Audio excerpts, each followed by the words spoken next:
it's one of those rare times where I'm using my wife's phone. I don't know. Can you tell the difference? It always seems different to me when I do videos on her phone, but whatever. Here we are. As you can tell, the woman dyed me up real nice, so I don't look like I'm 62 years old anymore. That's cool. I also kind of look like Brodus Clay. Run a Google search. It's fine. I get it if you don't know him. Today, actually something that I want to talk about. It's kind of a big deal. Turn the fan down a little bit.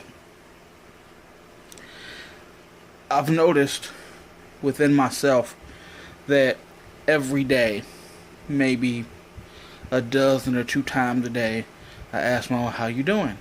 You okay?" And she says, "Oh, I'm fine." She's always fine. She always lets me know she's okay. But I realized that within myself, I'm asking because there were so many times in my life where I wasn't okay. And honestly, I just wanted somebody to ask me, and not just, "Oh, how you doing?" Like, really ask me. And in my life, I didn't have a lot of people who would really ask me that question. So, to make sure that my wife never feels that way, especially about me, I ask her all the time. Like, it's an ungodly amount. It makes no sense how many times a day I'll ask, but it's a habit, and that's something that I'm working on. See, I came to that conclusion because today I randomly came across a Facebook page called Always Learning. And, nothing special, some inspirational gospel quotes here and there, no big deal. But I found a couple of pictures that were really just handwritten notes, and this lady had taken a picture of these handwritten notes. And they really summed up who Asia and I are as a couple, how we all are as a family. It just deals with, hey, this is your husband, obey your husband. Don't expect him to do housework because he has the responsibility of making sure everything else works. Why would you give him the extra burden of making sure the dishes are done? And these sound like little things, they really do. But you'd be surprised how often these kinds of things get neglected because, it's 2016 and women were just, "I'm a strong, independent black woman. I don't need no man. I can do anything a man can do." But then when you ask her to cook and clean, it's like, how could you expect me to cook and clean? It's a mess. It's a mess. And not all women, I mean, especially religious women. Religious women. It's like, "Oh, I follow the Bible and I'm a God-fearing woman," but this is the same Bible that tells you should obey your husband. And they be like, "Obey? You know, obeying." Look, Asia, for lack of a better word, obeys me.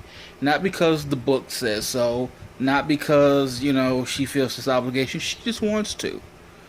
And for a long time, I've had issues accepting that. I'm like, who am I to have somebody who want to do those kinds of things for me?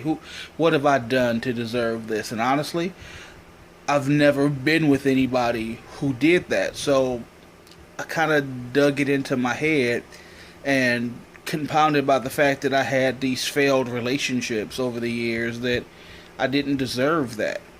So when somebody did present me with that, almost naturally rejected it. Like, why would you be doing these things? Like, what did I do to deserve this?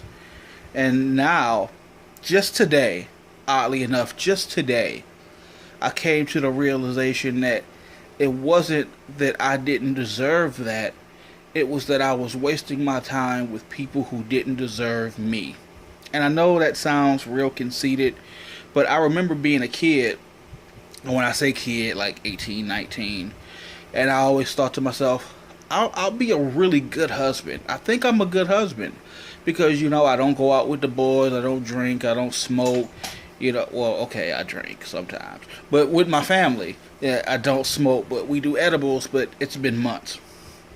But I don't go out with the boys and like neglect my wife. I don't, turn on the game and zone her out. There's no guys night out. I don't have a man cave where I just ignore. I don't cheat. There's no reason to lie. Well, to her knowledge, sometimes I be lying like a motherfucker. But There's no need to do all of these things. It's like, I'm a good husband. And I always knew I could be a good husband. I just didn't realize that in the process, I would be getting a good wife.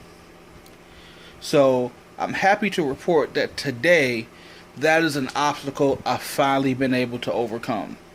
Because there are times when I'm sitting around doing absolutely nothing. I'm on the Xbox playing a video game. And she's like, hey, you thirsty? And I'm like, yeah. You know, and she'll like get up and get dressed. And she'll go to the store and come back with a soda. And I'll be like, where'd you go? She was like, oh, there was no soda, so I went and got you one. I'm like, really? Why would you do? I am thirsty. That would be nice. It's like, why would you do that? It's like, but that's just the kind of woman she is.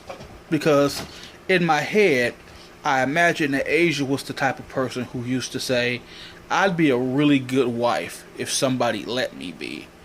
And now she has a reason to do as such. And, you know, I'm honored to say that out of 7 billion people on the planet, is that the number now? 7 billion?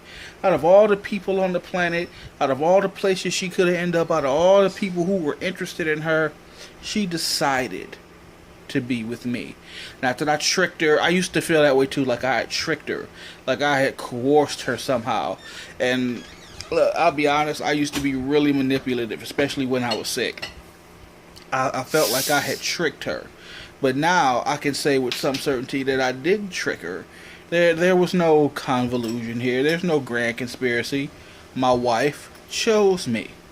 Out of all the people in the world, of all the people in this state, out of all the people in this city, out of all the people in this town, she chose me.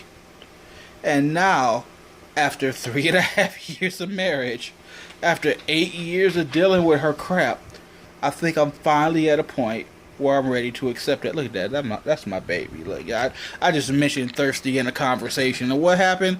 Drink appears. Like, I'm now fully ready to accept that my wife is a good wife to me because I'm a good husband to her. Financially, we fucking suck. Alright? Here it is, the end of June. I ain't paid the rent for June yet. It's like July's coming up. I'm gonna have even less. It's like, holy hell. I don't know how we're gonna get out of this. But marriage-wise, I think that we are second to none. Marriage-wise, nobody can touch us. Sure, there are people who have a lot of money. There are people who are further along financially than we are, but they're miserable. And even if they're not miserable, their happiness don't compare to this. Not what we got. And I know that everybody in marriage says that, but man, I mean it. I married my best friend. This is a woman whose only function is to make me happy. And that's so weird because I used to say that all the time. Just, if I'm doing everything I can to make you happy and you're doing everything you can to make me happy, there would be no room for unhappiness. Yet when she put those words into action, when she started practicing what I was preaching, I didn't know how to react to it because I had never seen it before. So now I can say, as this video is going on way longer than I wanted it to, mission accomplished. That will never be an obstacle for me again. I will never look at my wife and go, why do you do the things you do? Because the answer to that is she does the things that she does because I do the things that I do. We deserve each other. Like, that's the gist of it.